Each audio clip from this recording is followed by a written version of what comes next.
Good news mga kamarines, Philippine Marine Corps magsasagawa ng mobile recruitment sa iba't ibang bahagi ng Pilipinas. Magsasagawa ang Philippine Marine Corps ng mobile recruitment sa Tarlac, Isabela, Cebu, Tawi-Tawi, Davao, Zamboanga at Cagayan de Oro City. Tumatanggap ngayon ang Philippine Marine Corps ng mga aplikante para sa nangangarap na maging bahagi ng The Few and the Proud. Ang mga inisyal na qualification para dito ay 18 years old hanggang 25 years old para sa enlistment at 21 to 26 years old para sa nangangarap na maging officer.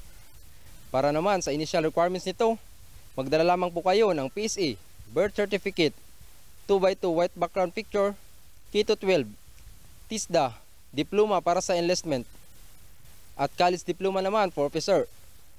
Para sa buong detalye kung paano mag-apply, bisitahin ang Philippine Marine Corps FB page. Mula dito sa The Basic School, Marine Corps Force Development Center, ako si Private First Class Abel Robelios, Philippine Navy Marines, at ito ang Balitang Mandirigma.